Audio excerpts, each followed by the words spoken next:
Not every Barbie restoration goes smoothly. Some of them have one critical moment, one point where, if you get it wrong, the doll is ruined. I've been repairing vintage Barbies for years, and I've learned that the most important tool isn't a knife or a solvent. It's knowing exactly what you're dealing with before you touch anything. Today, I'm taking you through 5 restorations that pushed me, not because they were dramatic, but because each one had a moment where precision was everything. Let's start with the one that taught me about alignment. When I found her, the neck piece was already broken, completely separated from the body. The joint was still intact, but inside her head. The fix? Reinsert the joint into the body. Position the broken neck piece against the remaining plastic and fuse them together. I use MEK for this, methylethyl painted onto both surfaces with a small brush. The solvent softens the plastic just enough to create a permanent bond. Sounds straightforward, but here's the thing about MEK. Once those two painted surfaces touch, the bond starts immediately. You cannot adjust, you cannot reposition. What you commit to in that first contact is final. So the real challenge is alignment. If the neck piece sits slightly off, tilted by a millimeter, rotated too high or too low, the head will never sit correctly. The doll will look permanently wrong. I dry fit the piece 3 times before touching the MEK. Checked every angle, then painted both surfaces, pressed and held. She is still standing today, but that moment of commitment, that what separates a good repair from a bad one, and you don't get a second try. My 1968 Talking Barbie, first edition. She has that iconic late 60s face, one of the most important dolls in my collection, and her legs fell off. The leg knobs, the plastic balls inside the hip joint that hold the legs in place, had snapped clean off. When that happens, the legs simply deattaches. There's one way to fix this. MEK, the same principle as the neck repair. Paint both broken surfaces, the snapped off piece and the remaining stub inside the hip. Press them together. The solvent fuses the plastic. No heat, pure chemistry. The challenge is access and alignment times 2. You're working inside a hip socket. The space is tight. You can barely see what you're doing. And like before, once the MEK-coated surfaces touch, that's it. No repositioning. I tested the positioning dry first, multiple times. Made sure I knew exactly how the pieces needed to sit before the solvent got involved. Both legs were reattached. She still stands. And here's the lesson: technique over force. You don't need heat. You don't need pressure. You need the right solvent, the right preparation, and patience to get the alignment perfect before you commit.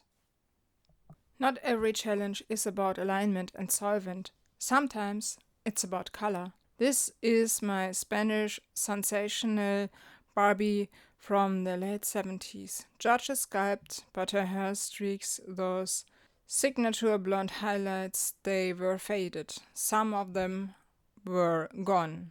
The simple fix: add new streaks. The reality: color matching on vintage doll hair is genuinely difficult. 80s Barbie hair fibers are the same as modern Kanekalon or Saran. The colors shift over decade, sun exposure, age, and how the doll was stored. What looks like blonde on a 1977 doll is actually a very specific shade, and it does not exist in modern fiber stock. If you get the color wrong, even slightly, the doll looks off. Not damaged, just not right. And collectors notice immediately. I tested multiple hair fiber samples before finding one that blended. I spent more time on color selection than on actually inserting the streaks. When it works, it transforms the doll. She looks factory fresh, but the margin for error is small and entirely in the preparation. This one is my favorite because the solution is so simple, it almost feels like cheating. Pretty hair growing Francie. She has this incredible long ponytail. It's her defining feature. The mechanism inside is a spring with a pull cord.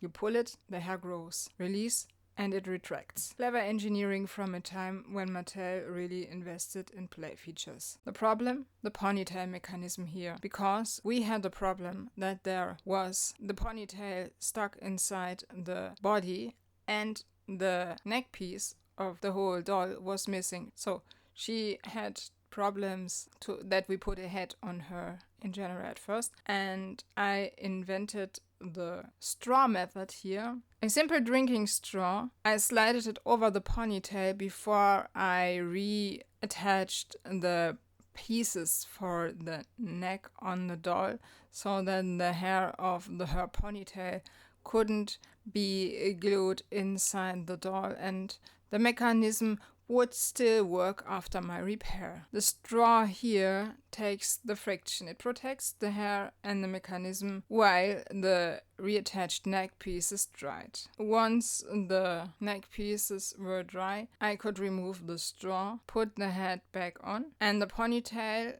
is untouched like I wanted it. And that's it. A straw from the kitchen. It saved me multiple times now. This is honestly what I love about doll repair. The most elegant solutions are often the simplest ones. I'm ending with the one that I had no instructions at all. This is my one-of-a-kind ponytail Swirl Francie.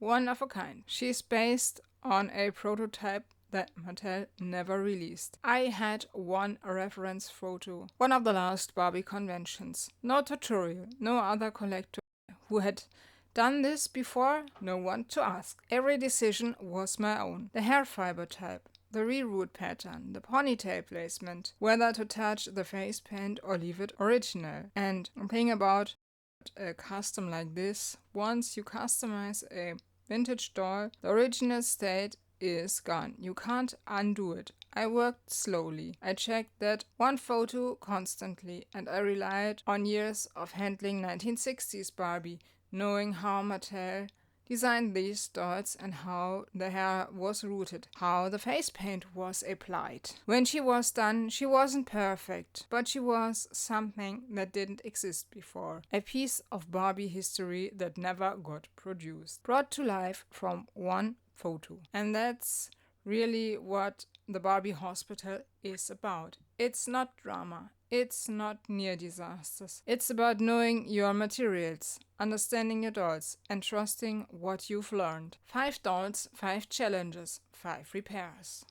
What connects them is the same thing. Preparation beats improvisation every time. Whether it's dry fitting before MEK, testing fiber samples before rerouting, or using a straw to protect a vintage mechanism. The best repair is the one that you plan before you touch the doll. If you restore dolls or if you want to start, I hope one of these stories can help you, because every single collector faces moments like these. Moments where precision matters more than anything else. Let me know in the comments which of these repairs made you the most nervous. I read every single one. And if you have a doll that needs help, describe it below. Your problem might be my next video. Thanks for visiting the Barbie Hospital. See you next time!